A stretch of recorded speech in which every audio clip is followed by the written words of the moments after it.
Buenas tardes, estamos con el señor Francisco Pestana y vamos a hacerle algunas preguntas sobre el peronismo. Francisco, ¿cuáles son, a tu criterio, las razones que dan lugar al origen del peronismo? Bueno, en principio hay que desmitificar algunas cuestiones que tienen que ver con que el peronismo surge originalmente como un movimiento político.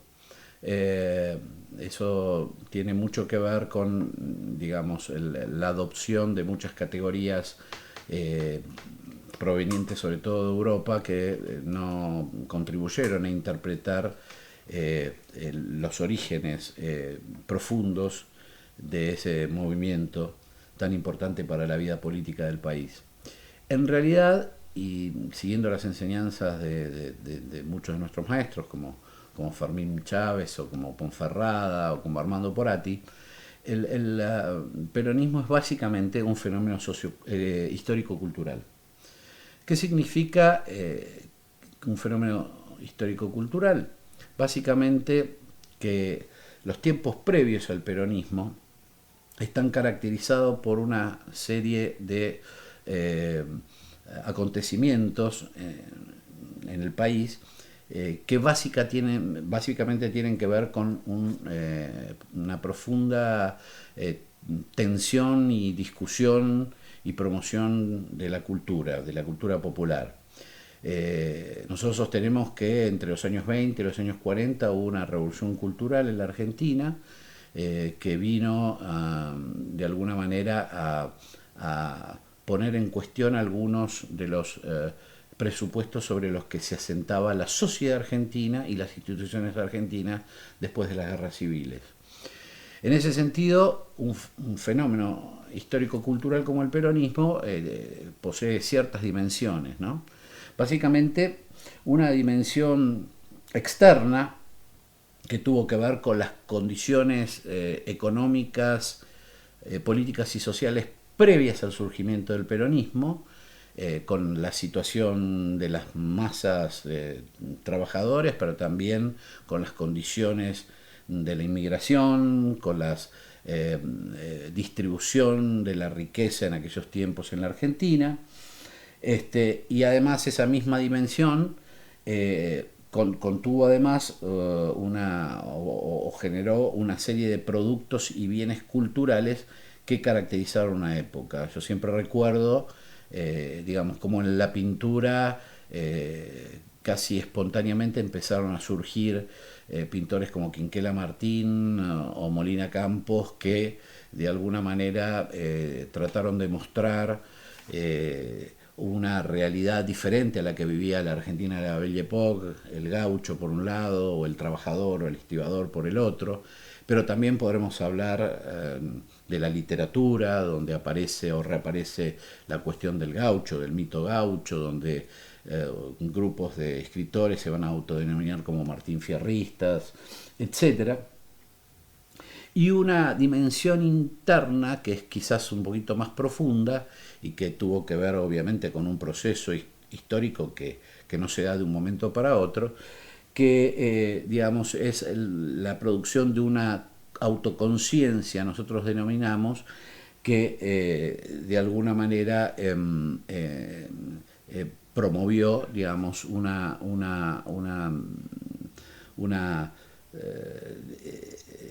condición de ser, es decir, la idea de que el pueblo argentino podía ser protagonista de un proyecto integrador como hasta entonces no había sucedido, a pesar de algunas cuestiones que tuvieron que ver con la etapa del irigoyenismo.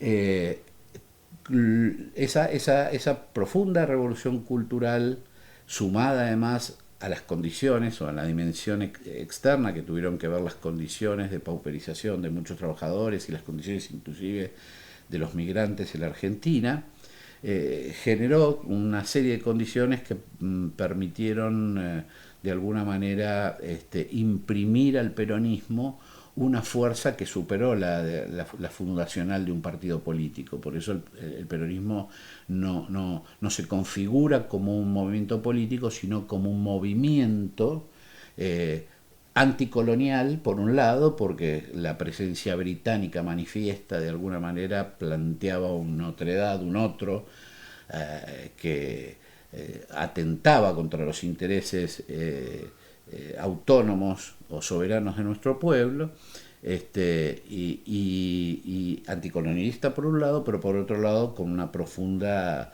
diríamos, ¿cómo te podría decir?, de una profunda conciencia de la necesidad de crear una sociedad más justa. Luego surgió el líder, obviamente, que fue de alguna manera el catalizador de todas esas expectativas. Por lo tanto, el peronismo no es una consecuencia de Perón, sino una consecuencia, una consecuencia de las condiciones sociales y culturales previas a su digamos, consolidación como conductor de ese movimiento. Por lo tanto, las categorías clásicas que abordan los análisis de los partidos políticos, sobre todo los que provienen de la sociología y la filosofía europea, no sirven para interpretar este fenómeno tan específico y tan particular como es el peronismo. Digamos entonces que el peronismo para vos no sería un partido, sino más bien un movimiento. No, para nada.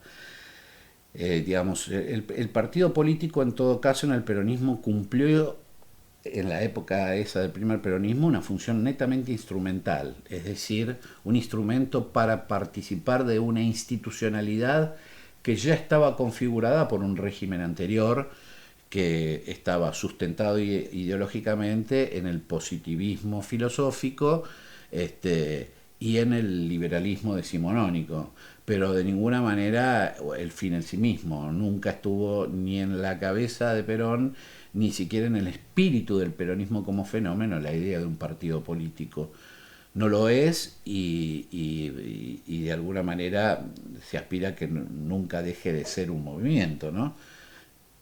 Por lo tanto, vuelvo a insistir, esa impronta social y cultural que da origen al peronismo va a configurar este fenómeno político, que sí es un fenómeno político, en un movimiento anticolonial por un lado, pero por otro lado con un proyecto, es decir, proyectual. Ahí aparece la idea de proyecto, por eso se habla de proyecto nacional.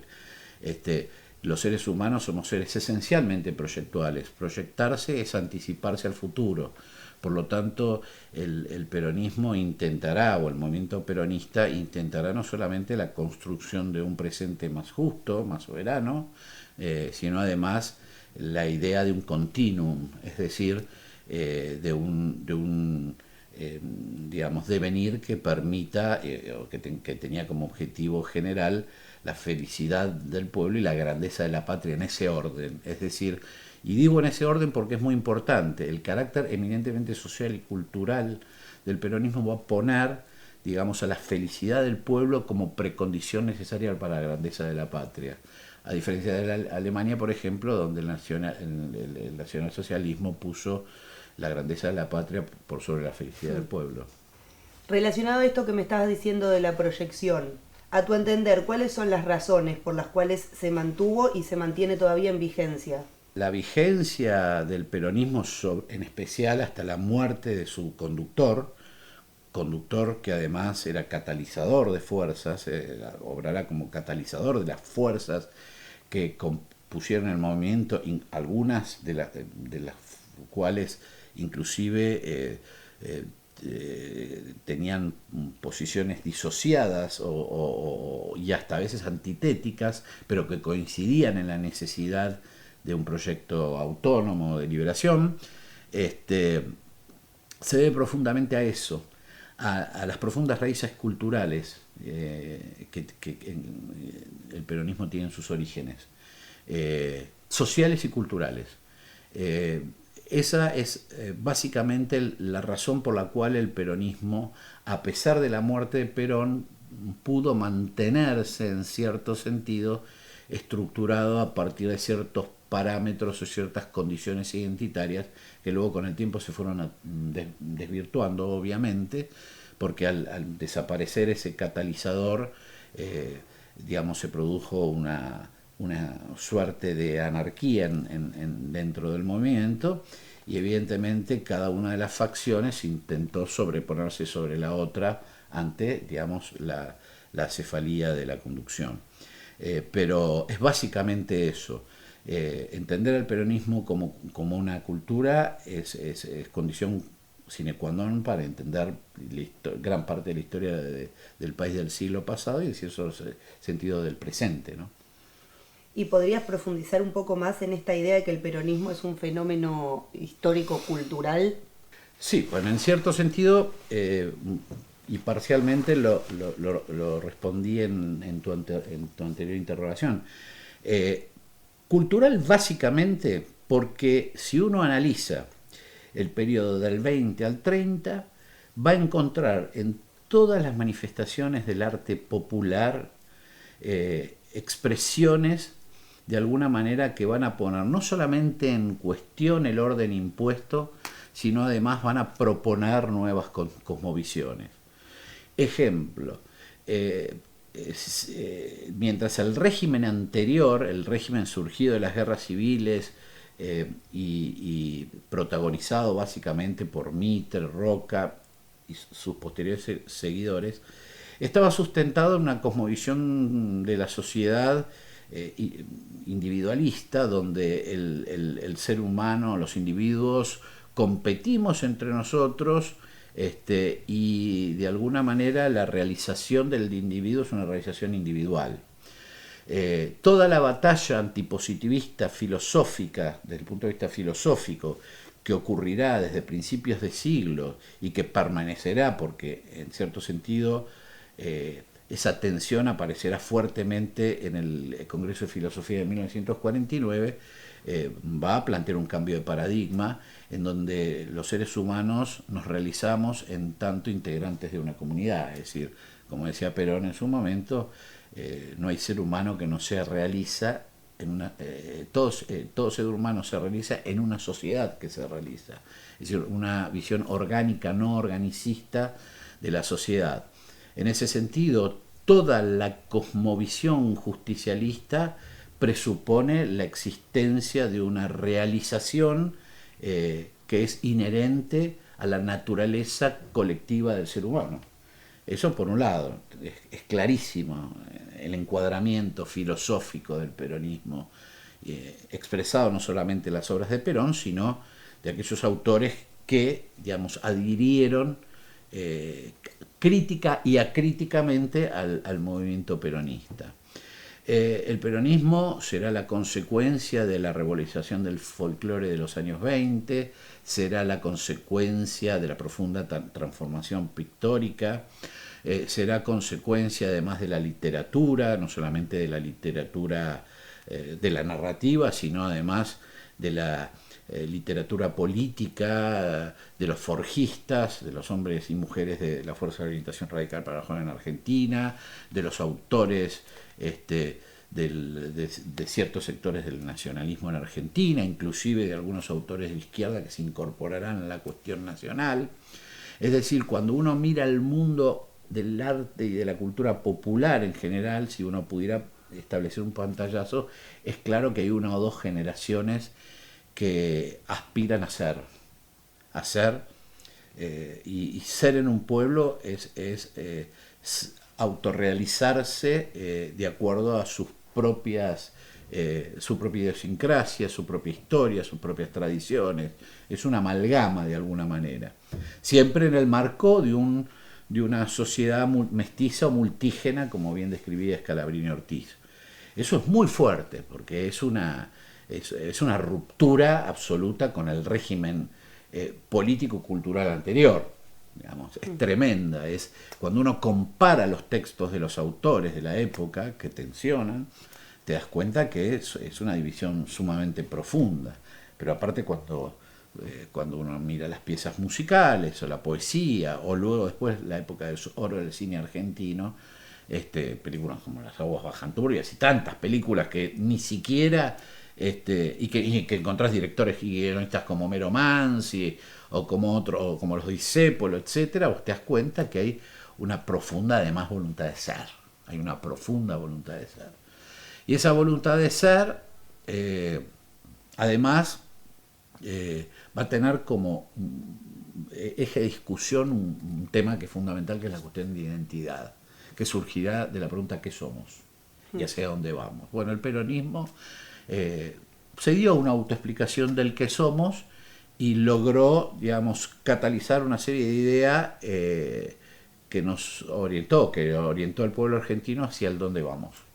Esas dos fuerzas son muy poderosas y por lo tanto, a pesar de la muerte en los años 70 del conductor, digamos, esa fuerza permaneció como un impulso, como una suerte de impulso, hasta estos años donde, bueno, hubo una serie de cuestiones que de alguna manera, sobre todo durante el periodo de Menem, digamos, contribuyeron o intentaron desnaturalizar y neutralizar, mejor dicho, esa fuerza histórica del peronismo. ¿Qué es el gran problema del peronismo? El problema del peronismo no es político. El problema del peronismo es cuando, sobre todo los enemigos más arteros, o los adversarios más arteros, se dieron cuenta que la potencia del peronismo estaba en esos orígenes profundos y enraizados de la tradición y de la cultura, y ahí es donde apuntaron e intentaron destruyeron, si se quiere llamar, gran parte del aspecto movimentista del peronismo. Bien, Francisco, vos lo mencionaste recién, pero me gustaría ahondar un poco más en qué crees vos que sucedió con el peronismo luego de la muerte de Perón. Sí. El peronismo como fenómeno cultural permitió que nuestro pueblo se transformara de una masa inorgánica en una comunidad organizada. Parecería que esto es algo muy simple, pero es algo muy complejo. ¿Por qué era una masa inorgánica antes del surgimiento del peronismo? Porque para muchos autores, en una reflexión que comparto absolutamente, el liberalismo como filosofía y como práctica tiende en su impronta, digamos, casi darwiniana, y en su mensaje de competencia, inclusive Perón lo ha expresado varias veces, es una cosmovisión, una ideología que tiende a dividir. Ahora, no el liberalismo en general como filosofía, sino el liberalismo aplicado en los países coloniales, ¿no? Es una cosmovisión que tiende a dividir. La transformación cultural que se da en la Argentina logra y contribuye, cultural y social, contribuye a, digamos, neutralizar, si podemos decirlo así, la impronta del individualismo filosófico y logra generar un sentido de comunidad, comunitario. Obviamente ese sentido comunitario es expresado políticamente por un conductor. Ahora, luego ese conductor, que aún exiliado y aún bajo un régimen de 18 años de persecuciones, de muerte, de tortura, etc., se logra mantener, digamos, en una dinámica de resistencia. Y el conductor vuelve como un doble mensaje, vuelve a tratar de reunir a los argentinos, ¿no? De que en la Argentina se restaurara la común unidad, es decir, la comunidad, y además para advertirles como mensaje hacia el futuro a todos aquellos enemigos de su unidad, que los líderes, que todo líder que encarara y que fuera expulsado por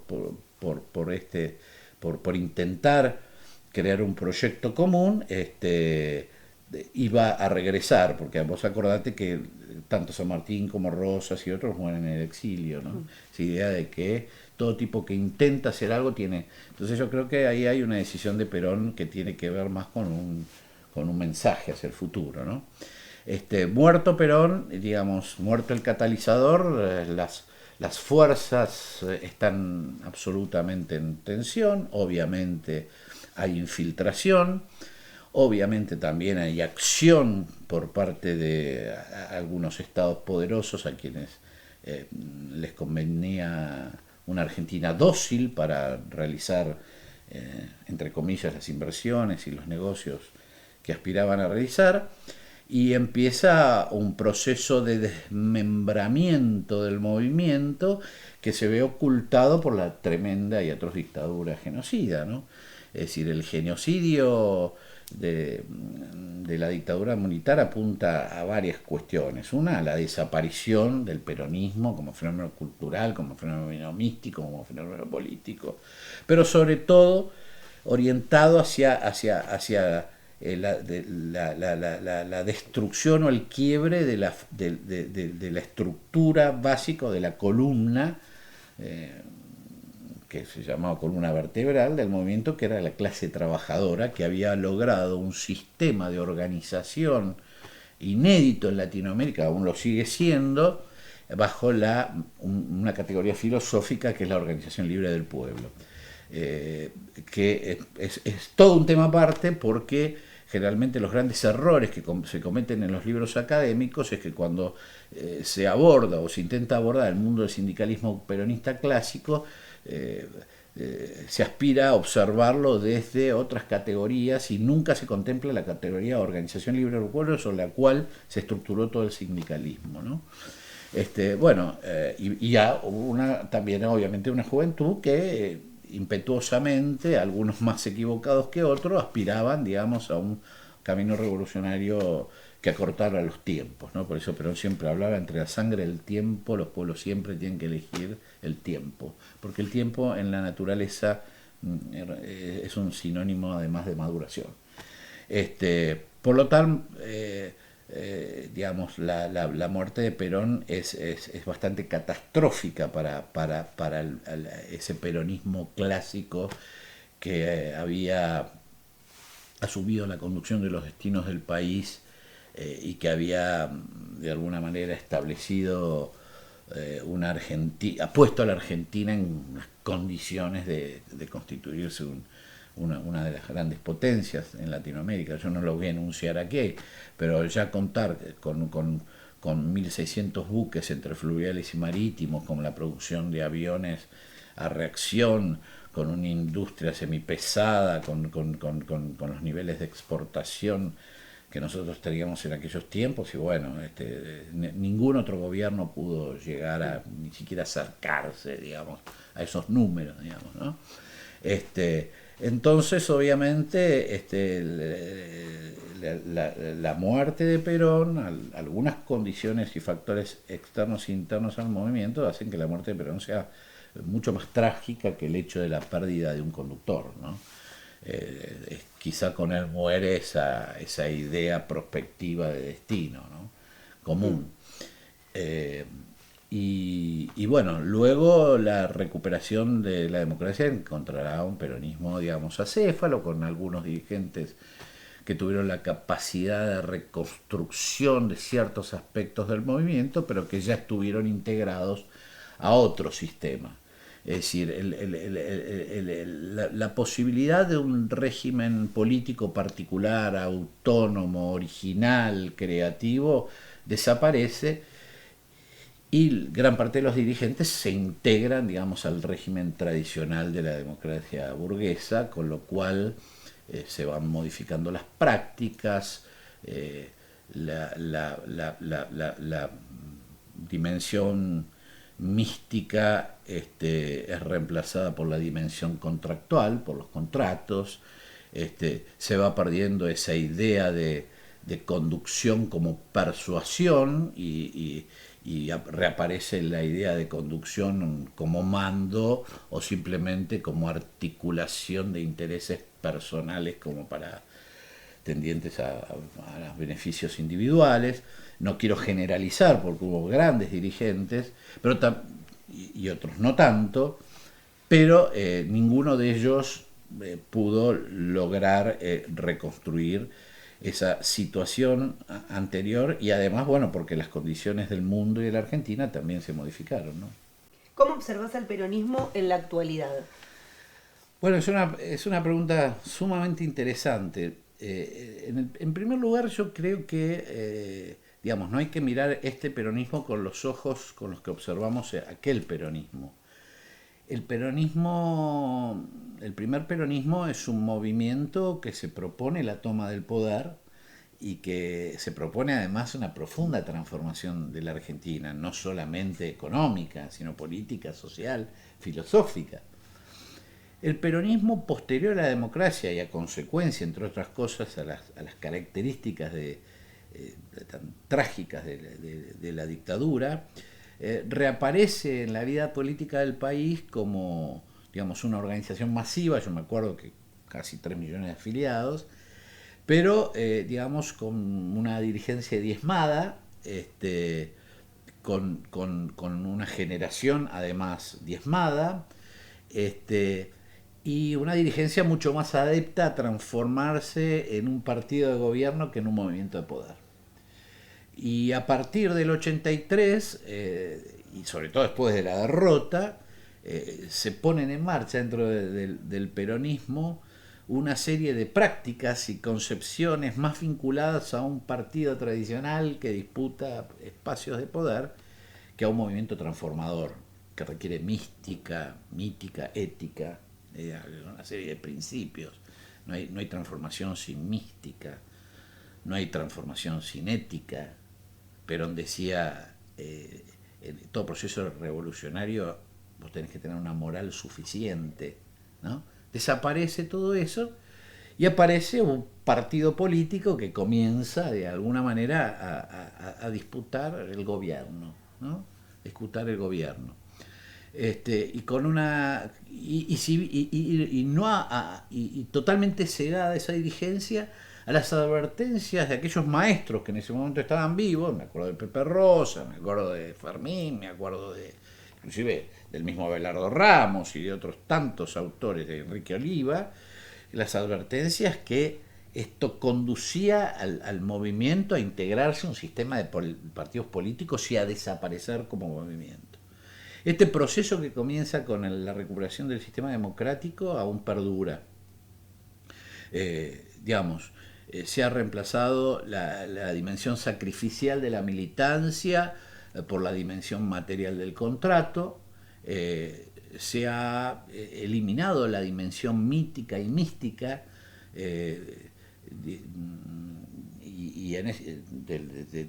de todo proceso que requiere una revolución.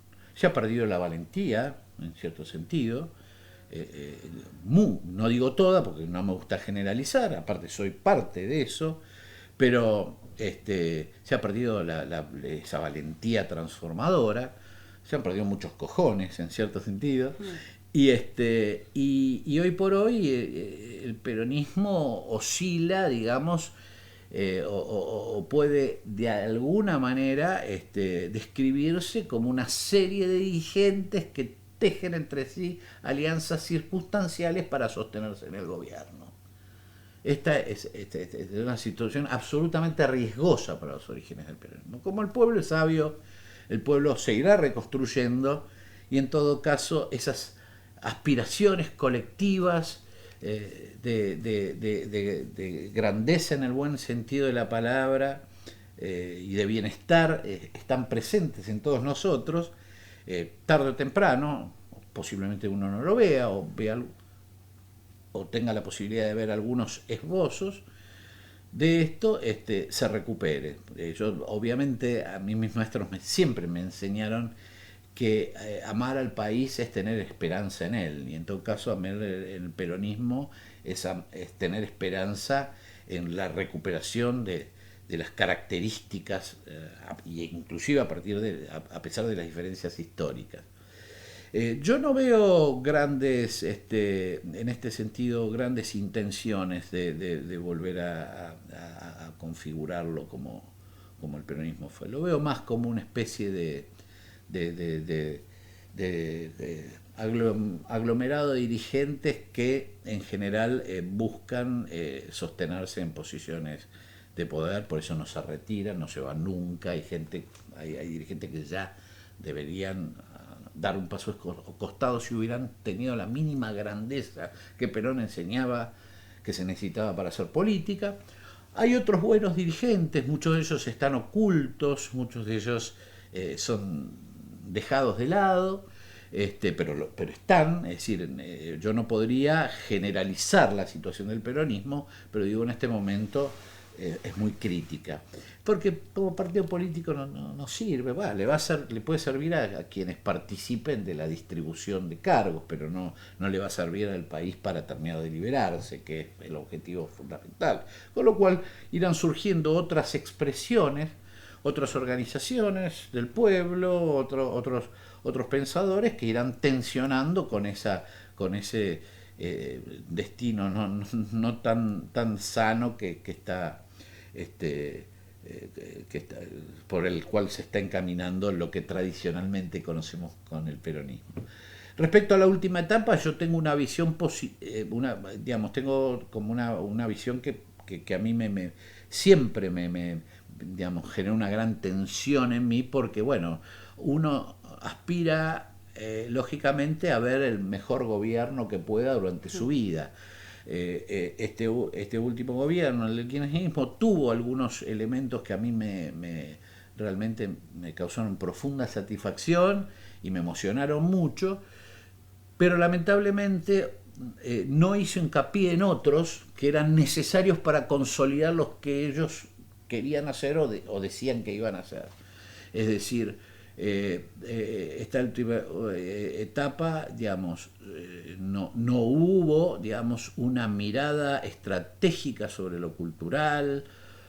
El otro día me hablaba un compañero de la televisión, me dice, durante 7 años que tuvimos la televisión pública prácticamente no hubo tango, no hubo, digamos, porque la cultura popular existe y se manifiesta. Nadie tiene que hacer nada con ella. Es decir, un artista con un lápiz puede pintar un cuadro extraordinario con un lápiz y un papel, o puede, digamos, hacer una composición con una guitarra o un piano, pero cuando uno, digamos, valora la cultura en los países de la periferia como elemento transformador, y está en el poder, debe ayudar, pero ayudar a caminar a esa cultura, ¿no? Es como las empresas, decía, pero no, uno tiene que ayudar, ¿no? El subsidio, todo ese tipo de cosas no sirven absolutamente nada, son pan para hoy y hambre para mañana. Y no hubo, creo que la gran debilidad del gobierno de Kirchner fue su política cultural en el sentido profundo de la palabra. Posiblemente por el prejuicio de algunos de sus dirigentes en pensar que la cultura son los productos culturales o toda esta cosa nueva, y no entender que la cultura popular es la expresión más auténtica de hombres y mujeres que interpretan el sentir de un sustrato. Y ahí es una cosa complicada. Y creo que ese es el gran fracaso. Entonces aparecen estas visiones, digamos, materialistas, porque el peronismo, así como fue antipositivista y combatió al liberalismo porque lo identifica como una ideología de la desunión, de la división, del homo homini lupus, de la lucha, de la competencia feroz entre los hombres y de la subsistencia, supervivencia del más fuerte, como el darwinismo. También vino a poner un freno al materialismo que de alguna manera contemplaba un solo aspecto, no solamente de la vida de los seres humanos, y no hablo estrictamente de lo religioso, sino de lo espiritual, que posiblemente a veces nada tenga que ver con lo religioso, y no se hizo hincapié, digamos, en toda esa historia de lucha. Y la lucha contra el materialismo era la lucha contra la insectificación humana, con la idea de la no trascendencia. El peronismo lleva en su espíritu fundacional la idea de trascender. Ahora, no la idea de trascendencia hacia un mundo etéreo, efímero que quede en los cielos, sino de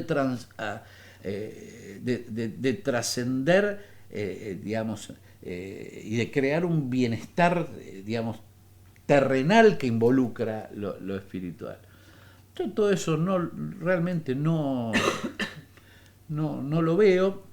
tengo esperanza en algunos dirigentes, sería muy feo nombrarlos ahora, porque aparte no son muchos y están haciendo lo que pueden y entienden esto, pero la mayoría de los que por lo menos escucho o de los que he podido charlar sobre estas cuestiones, están, digamos, ya, yo creo que ya están absolutamente desconectados de los orígenes de nuestro movimiento y además lo desconocen. Es decir, es como que, bueno, digamos, estuviera hablando con una persona que, qué sé yo, estuvo en algún partido liberal o socialista, ¿viste? Absoluta. Es decir, hay un profundo desconocimiento y eso tuvo que ver también con un déficit en la formación de los cuadros, etcétera, que es fundamental.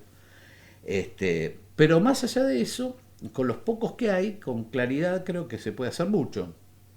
O sea, el rol de nosotros los pensadores es trabajar alrededor de esos hombres y mujeres. Hoy las mujeres, creo que esto sí, y no lo digo demagógicamente porque no me caracterizo por esto, le están imprimiendo quizás un nuevo espíritu al movimiento que, bueno, ojalá que para mí fue muy interesante, una nueva sensibilidad, ¿viste?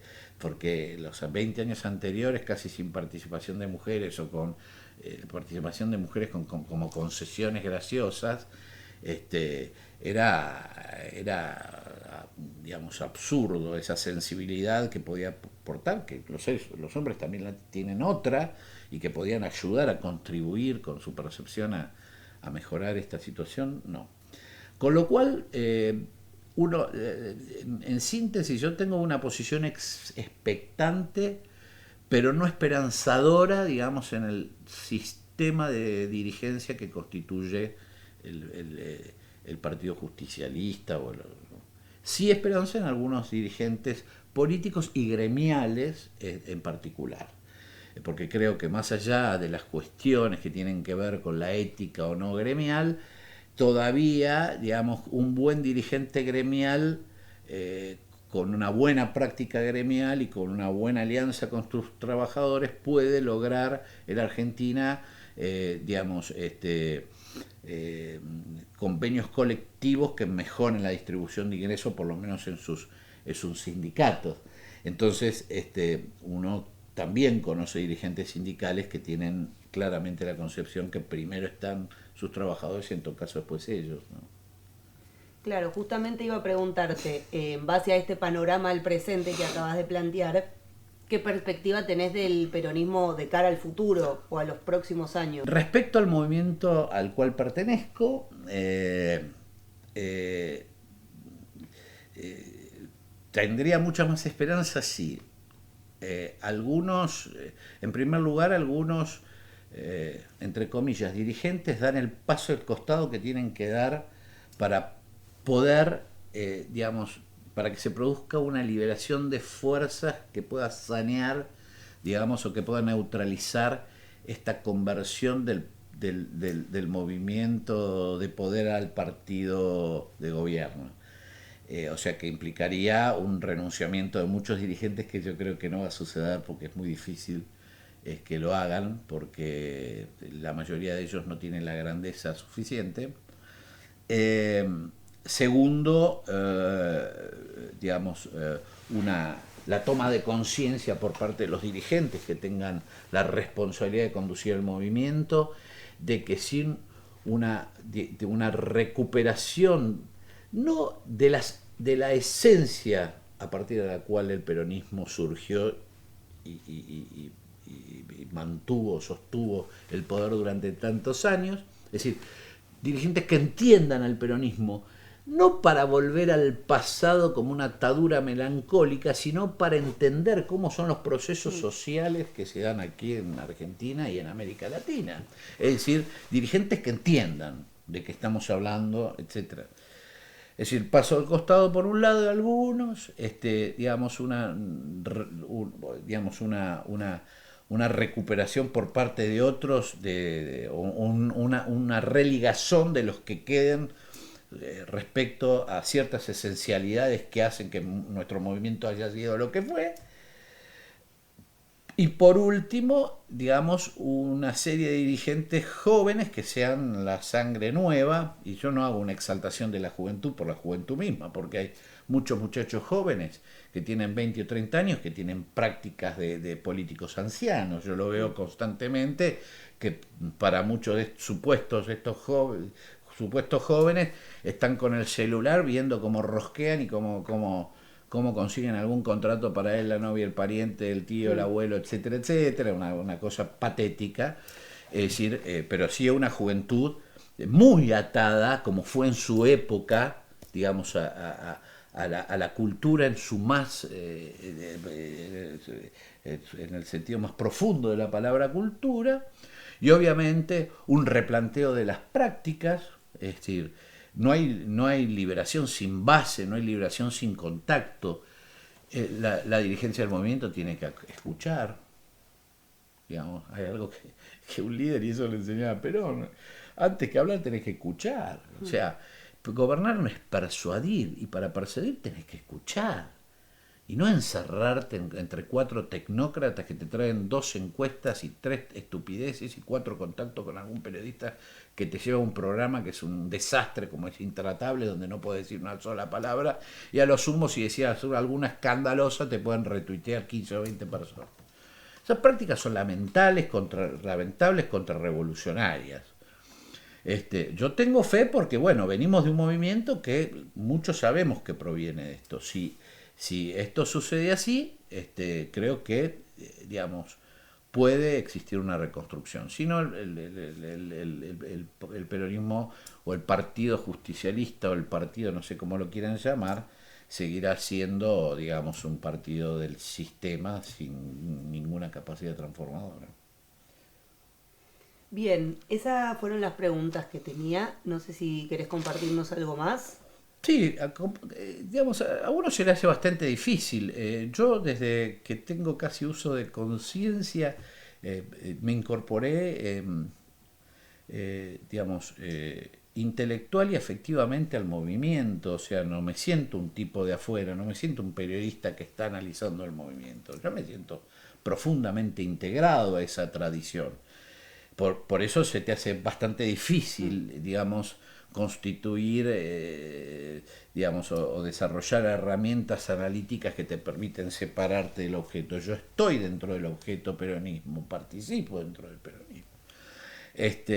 Pero no obstante eso, yo creo que tengo un camino hecho, ya estoy, digamos, más cerca de la jubilación que del protagonismo, y creo que uno puede aportar cosas que le ha dado la vida, y advertencias y mensajes, no solamente que vinieron de mis maestros, que tuve, y creo que a los que les debo el corazón y mi amor eterno, sino además soy un tipo que milité, que creo profundamente que el movimiento obrero es una columna vertebral, pero toda columna vertebral tiene que tener una cabeza.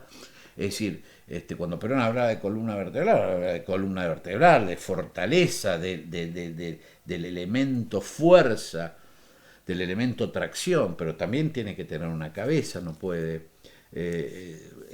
hacer así de otra forma.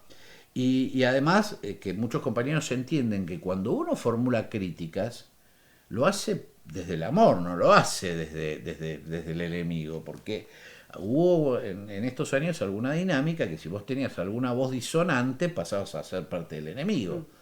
Ahora, a mí me pasaron muchas cosas estos años.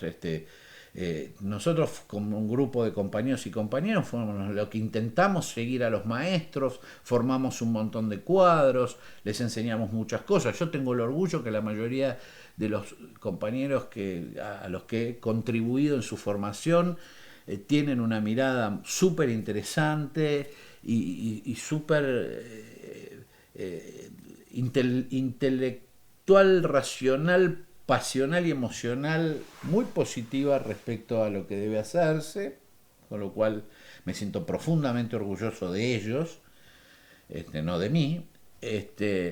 Y además tenemos las enseñanzas de un tipo como Perón, que consciente que digamos, a diferencia de algunos dirigentes que lo nombran para lograr algún aplauso, fue un tipo que con mucho, ¿qué fue lo más destacado? Porque el tipo se dedicó a a describir cada paso de su gobierno y a fundamentarlos.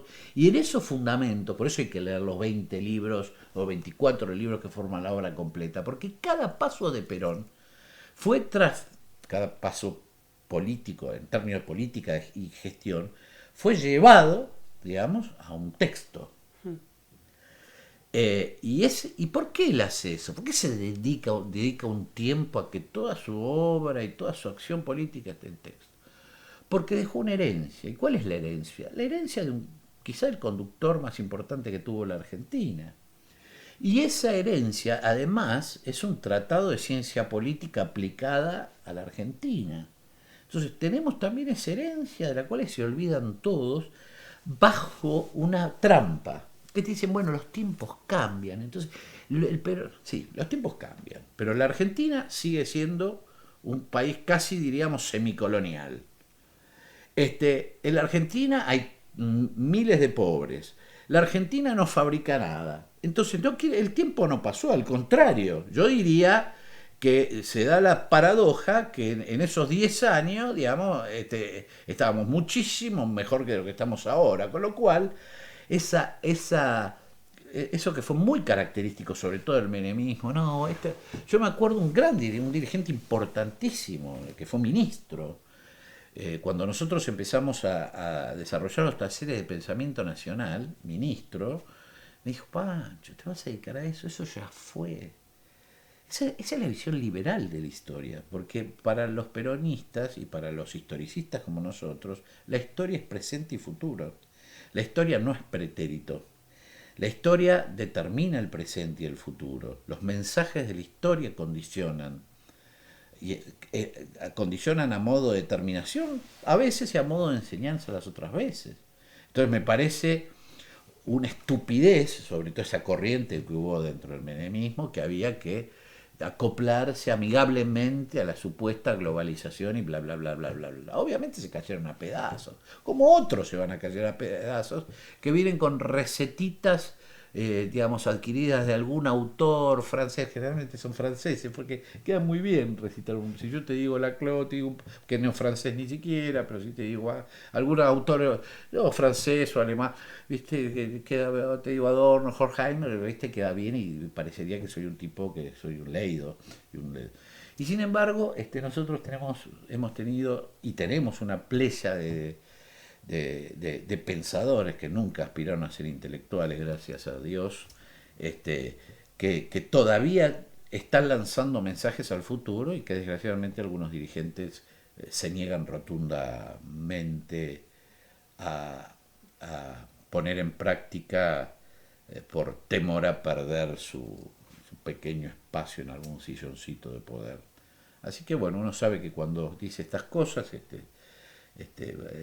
objeto a críticas, pero la verdad que la historia nos ha demostrado que un país que aspira a su liberación, para un país que aspira a su liberación, estas modas escolásticas que aparecen en un tiempo son sumamente transitorias y lo que vale es aferrarse a ciertas convicciones que tienen que ver justamente con esa idea de ser, que es también la tuya y la mía. Vos querés ser, yo quiero ser, y la Argentina quiere ser. Con Perón fue. Ojalá que se vuelva a repetir. Ojalá. Muchas gracias. Muchas gracias. Gracias, encantado.